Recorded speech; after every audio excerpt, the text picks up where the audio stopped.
Prezados irmãos e irmãs em Cristo, hoje nós somos convidados neste domingo a meditar justamente Jesus que passa à nossa frente, nos convida para que sejamos aqueles discípulos importantes dentro da própria dinâmica do reino de Deus. Uma vez batizados, uma vez inseridos na igreja, no corpo de Cristo, todos nós temos uma parcela de importância dentro da ação da própria igreja. Ninguém pode se abster da sua função de ser também discípulo e missionário. Nós precisamos desenvolver na nossa vida, na nossa caminhada, abrir-nos para esta possibilidade de sermos instrumentos de Deus. Assim como na primeira leitura, o povo estava já vivendo no exílio e o profeta Jeremias anuncia para as pessoas que elas retornarão, mesmo fragilizadas, mesmo com seus limites, retornarão a viver justamente na terra que foi dada por Deus a eles. Mas é Jeremias que profetiza, é Jeremias que anuncia, é Jeremias que é o instrumento do próprio Senhor. Na própria segunda leitura de hoje da carta aos Hebreus, coloca para nós a centralidade de Jesus Cristo na vida daquele que tem fé, daquele que segue o Senhor. Cristo é o nosso sumo e eterno sacerdote. Está diante do Pai a interceder, a operar a sua obra por nós, a sua obra de redenção que Ele, dando o seu sangue, a sua vida, operou para a nossa salvação. Temos o Cristo vivo que caminha conosco, mas o Cristo glorioso diante do Pai, que apresenta ao Pai cada um de nós. Mas cada um de nós também precisa se ofertar, se apresentar como oferta agradável a Deus.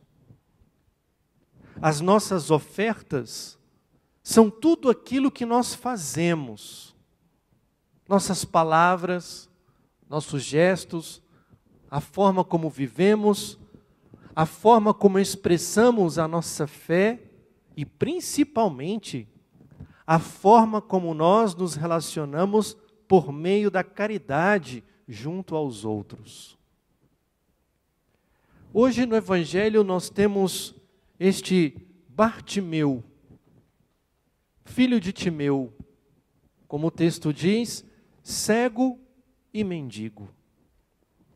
Estava aí acomodado à beira, à margem, pedindo esmolas de quem adentrasse por esta via para entrar nessa cidade chamada Jericó. Mas ele ouve que Jesus está passando. Suas mazelas, suas limitações visuais, que na época eram gravíssimas, porque no culto judaico da sinagoga, todo fiel precisava ler os mandamentos de Deus. E na cultura da época, uma pessoa que era cega, deficiente visual, ela estava apartada de conhecer, de enxergar os mandamentos de Deus e principalmente a Torá, a lei. Era como um homem desgraçado, à margem. Por isso está com seus trapos a pedir esmolas. Mas algo acende no coração deste homem. ele ouve Jesus. Ouve Jesus passar. Se percebemos bem, este homem começa a gritar e logo em seguida vem algumas pessoas que começam a repreendê-lo, mandando que ele se cale. Assim também é a nossa ação de discipulado e a nossa ação missionária. Quando nós nos colocamos na busca de Deus, querendo viver, querendo testemunhar a fé, vão ter pessoas que vão nos mandar calar, vão nos isolar, vão dificultar que a gente realmente proceda com o testemunho, com a vivência e com a experiência da nossa fé. Mas o que Bartimeu nos ensina? Quando mandavam ele se calar, ele gritava mais alto. Porque a sua fé era maior do que estas dificuldades. E ele chama Jesus por uma expressão que é reconhecida desde o Antigo Testamento ao Messias, o filho de Davi. Este homem grita, filho de Davi, Messias, tem piedade de mim. Porque ele mesmo se via como um pecador pelo fato de ser deficiente visual. E então Jesus manda chamá-lo. Jesus faz uma pergunta para Bartimeu hoje, que ele fez domingo passado, e que ele fez também de forma indireta no domingo retrasado. Esta mesma pergunta está se repetindo para nós ao longo dos domingos. A pergunta é: o que queres que eu te faça? Domingo passado, Tiago e João chegaram a Jesus e Jesus perguntou: o que quereis que eu vos faça? No domingo retrasado, um homem muito rico se aproxima de Jesus e Jesus diz: o que queres que eu te faça? E vem uma pergunta muito bonita: Mestre, o que faço para ter a vida eterna? Domingo passado, Tiago e João não queriam vida eterna, nem queriam ver nada, eles queriam honra, poder e glória. Senhor, coloca-nos um à direita e uma à esquerda da sua glória.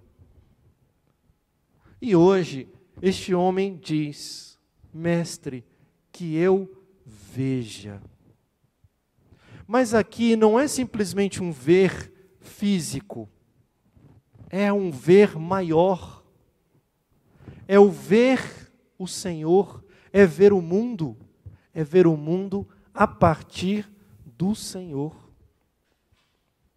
E essa experiência é muito bela, porque Jesus olha para ele e diz: vai, a tua fé te curou. Mas esse homem não vai para qualquer lugar, porque ele poderia ir. O texto diz para nós, no mesmo instante que ele recuperou a vista, seguia Jesus no caminho. Não existe outro lugar a ir, não tem outro lugar para ver, não tem outro lugar para experimentar outras coisas, se não for com Jesus Cristo. Mas nós, muitas vezes, tendo ouvidos, não queremos ouvir Jesus. Tendo olhos, não queremos ver Jesus. E podendo ir e vir, não queremos seguir Jesus. Mas a pergunta de Jesus para nós permanece: o que queres que eu te faça? Se nós não conseguimos apresentar nada, nem a nossa fé, nem a nossa esperança, nem muito menos o nosso amor, o que Jesus fará para nós? Se nós ainda estamos vazios, não queremos agir como discípulos, como filhos e filhas de Deus, o que estamos apresentando diante desta pergunta, desse oferecimento de Jesus para nós? Ser discípulo, ser missionário, significa assumir Jesus Cristo e segui-lo pelo caminho, vendo, ouvindo, fazendo. A missão que cada um de nós é chamado a viver não é uma missão simplesmente de ir para além das nossas fronteiras, ou mesmo da nossa cidade. Os pais que estão aqui podem ser missionários dentro de casa, anunciando Jesus Cristo aos vossos filhos. Não vamos cair nesta retórica do mundo dizendo, quando eles crescerem, eles escolherão. Como poderão escolher se ninguém apresentou uma proposta de Jesus Cristo para eles?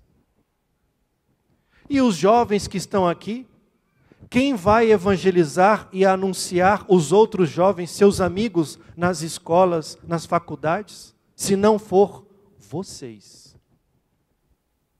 Se não forem vocês a ver Jesus, a falar de Jesus, a viver como Jesus nos propõe, quem vai levar esta proposta para eles? Cada um de nós que está aqui, nos nossos trabalhos, na nossa vizinhança, junto aos nossos amigos, somos missionários. Somos aqueles que levam a boa nova, a palavra, o Cristo. Se nós não fizermos isso, o mundo ficará carente desta grande proposta que Jesus também faz a nós. O que queres que eu te faça? Ou, vai, tua fé te curou. Não há outro caminho para fazermos em nossa vida, se não for com Jesus Cristo. E é Jesus Cristo que nos motiva. Jesus Cristo é a fonte da nossa fé. É Jesus Cristo que alimenta as nossas esperanças. É Jesus Cristo que anima a fonte do nosso amor. Os nossos gestos de amor, de caridade, possuem como origem o próprio Cristo Jesus. Por isso, nós não podemos desanimar quando as pessoas nos bloqueiam ou mandam nos calar. Temos que fazer muitas e muitas vezes como Bartimeu, gritar mais alto, reagir, falar, testemunhar, apresentar a proposta de Jesus sendo o nosso Messias e Salvador. E isto depende de nós, de assumirmos o compromisso daquilo que nós somos, filhos e filhas de Deus. Por isso vamos pedir nesta Eucaristia de hoje, por nós, para que sejamos aqueles motivadores, seguidores de Jesus, que tenhamos a coragem de ir anunciar Jesus Cristo, de daquilo que nós ouvimos e vemos, sejamos capazes de testemunhar este Cristo vivo, para que assim o Senhor nos fortalecendo em sua graça, sejamos seus verdadeiros instrumentos para que o reino de Deus se manifeste entre nós. Louvado seja nosso Senhor Jesus Cristo.